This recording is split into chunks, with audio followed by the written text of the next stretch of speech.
सिंधु दर्शन। सिंधु दर्शन गाने बजायो, बोली बजाई। सिंधी मुंहिंजो मान आहे, सिंधी मुंहिंजी शान आहे। नमस्कार, मां चंदा वीरानी करियां थी स्वागत तव्हां सभिनी जो सिंधु दर्शन जे हिन एपिसोड में।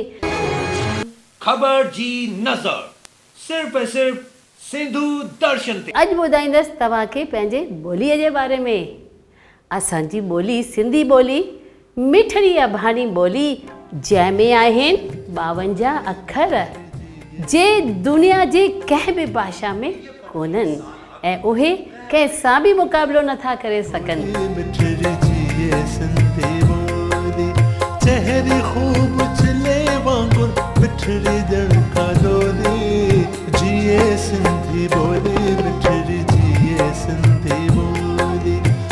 पंहिंजी भाषा या ॿोलीअ जे करे सिंधी ज़ातीअ जो फ़ाइदो या वाधारो थिए त असांजी जाति ऊचे दर्जे ते पहुची वेंदी।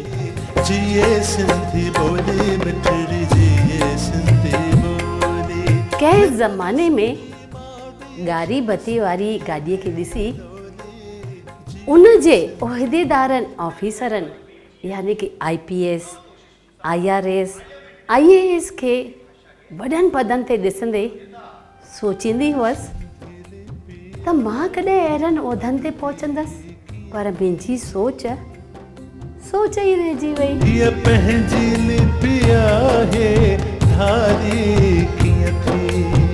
हिन सोच खे सचाईअ में बदिलण लाइ भारत जे कुंड कुड़छ में छिड़ी वई हिकु मुहिम राष्ट्रीय सिंधी भाषा विकास परिषद जे द्वारा ॾेखारे रहिया आहियूं। वेझराईअ में मुंबई चेंबूर जे स्वामी विवेकानंद टेक्नोलॉजी कॉलेज में सेमिनार जी NCPSL यानी सिंधियुनि जी आन बान ऐं शान जो खिलंदड़ कंवल।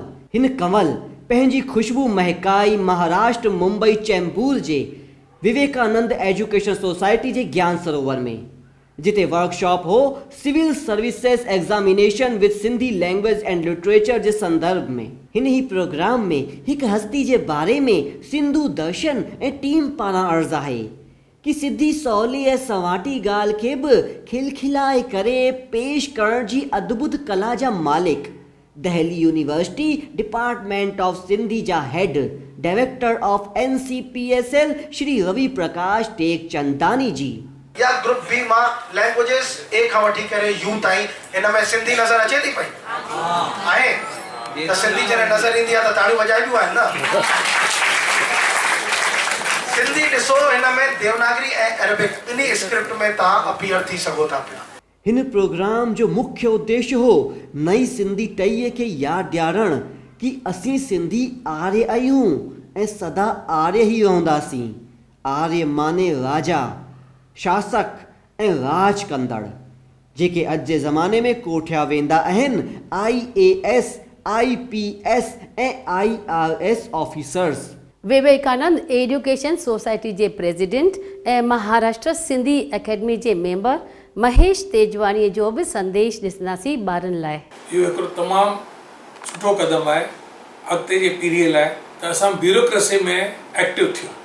मिठा लफ़्ज़, मिठी आवाज़ ऐं तूफ़ान में चट्टान जहिड़ी शख़्सियत, ॿियनि खे पाण तरफ़ खिचण जी कला, हसमुख व्यक्तित्व जंहिंजी मलकियत, गहराई में पॉजिटिव सोच रखंदड़, राजनीति में उभरंदड़ सिंधी चहिरो।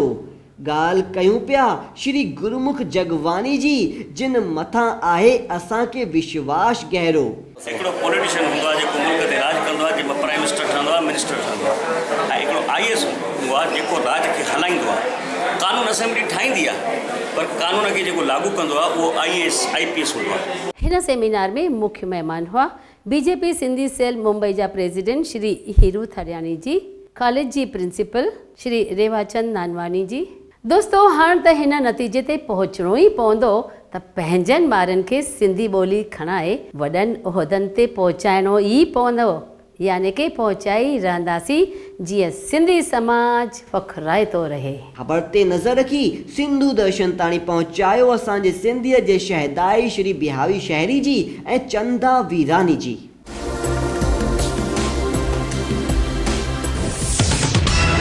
स्वामी बसंतराज महाराज जी जो मनायो वियो छठी महोत्सव वॾी धूमधाम सां राजस्थान जे अजमेर शहर में। ख़बर ते नज़र हुई असांजे सिंधीअ जे शहदाई श्री सुनील लालवानी जी। भारतवर्ष के अंग्रेज़नि खां ग़ुलामीअ जी ज़ंजीरूं तोड़ण लाइ घणनि ई देश प्रेमियुनि ॾिनी हुई कुर्बानी। उन्हनि में हिकु असांजे सिंध जो लाडलो अमर शहीद सदा हयात हेमू कलानी। रुगो 19 सालनि जी उमिरि में 21 जनवरी 1943 में वंदे मातरम जो नारो लॻाईंदे खिलंदे खिलंदे थियो शहीद। इन ई इतिहास जे पननि जी यादगिरीअ में भारतीय सिंधु सभा दिल्ली पारां अशोक विहार में उन्हनि जी जीवनीअ ते आधारित शंकर मुलवानी ग्रुप जे पारां पेश कयो वियो नाटक वंदे मातरम चवंदे ख़बर मोकिलण वारा हुआ सिंधियत जा शहदाई श्री देवीलाल लालवानी। राजस्थान जे आबू रोड में वसियल शांतिवन डायमंड हॉल में 15,000 भेनरुनि ऐं भाउरनि जी हाज़िरीअ में वधाई ॾियण पधारिया जम्मू ऐं कश्मीर जा पूर्व मुख्यमंत्री डॉक्टर फारूक अब्दुल्ला जी ऐं राजस्थान होम मिनिस्टर गुलाब चंद काटरिया जी। मौक़ो हो राजयोगिनी दादी जानकीअ जी जो 100 साल पूरा करण ते। जी हाँ, हिन प्रोग्राम जी शोभा वधाइण लाइ मुख्य रूप सां पधारिया हुआ हांगकांग मां असांजा सिंधी भाउ कॉमनवेल्थ फाइनेंस कॉर्पोरेशन लिमिटेड जा कर्ता धर्ता श्री अर्जन दास एच मेलवानी जी। हिन प्रोग्राम खे सफल बनाइण में सहयोग ॾिनो BK संगीता जी, BK चंदा जी ऐं गिरीश वंजानीअ जी। ख़बर ते नज़र हुई BK कोमल जी। सिंधी गीत कलाम लाॾा सखियूं दुहिड़ा ॻाए कंदी हुई मन मुग्ध भगवती नावाणी। इन ई सिलसिले में टिन संस्थाउनि national council for promotion of Sindhi language Delhi, Sindhu संस्कृति केंद्र अहमदाबाद गुजरात ऐं बड़ौदा यूनाइटेड सिंधी यूथ पारां गांधीनगर गृह में असांजी मिठड़ी मूमल भगवती नावाणी जी जे जन्म ॾींहं जी यादि में रखियो वियो सिंधी लाॾनि ते चटाभेटी ऐं देश भक्तीअ जे गीतनि ते नाटक। हिन ख़बर ते नज़र हुई हरेश अगनानी जी। जय सखी बाबा। उत्तर प्रदेश लखनऊ जे संत आसूदाराम आश्रम जे संत साई चांडूराम साहिब जी जी धर्म पत्नी ऐं साई हरीशलाल ऐं साई मोहनलाल जी जी माता साहिब दयाली देवी जी स्वर्गवास थियण ते उन्हनि खे श्रद्धांजलि ॾियण लाइ पाकिस्तान जे सिंध मां पहुता हज़ूरी रूप साई सादराम साहिब जी। ख़बर ते नज़र हुई आसूदाराम आश्रम जे बानीकार श्री किशन लाल जी। मध्य प्रदेश भोपाल जे सेवा सदन आई हॉस्पिटल में आयोजित कई वई प्लास्टिक सर्जरी कैंप जंहिंजो उद्घाटन कयो पूज्य सिद्ध भाऊ जी। सेवा में हाजिर हुआ डॉक्टर PK बिलवाणी। आयोजित करण में मदद कई हांगकांग जे परमार्थ श्री कान लखाणी जी ऐं भोपाल जे जीव सेवा संस्थान। ख़बर ते नज़र हुई असांजा सिंधियत जा शहदाई श्री रामचंद तिलोकाणी जी। हिकु शाम साई वसंत शाह जे नाम जेका मनाई वई बड़ौदा में हरी सेवा गर्ल्स हाई स्कूल में, जंहिंमें गीतनि जो समा ॿधियो उल्हासनगर जे प्रिंस साई कालीराम जी।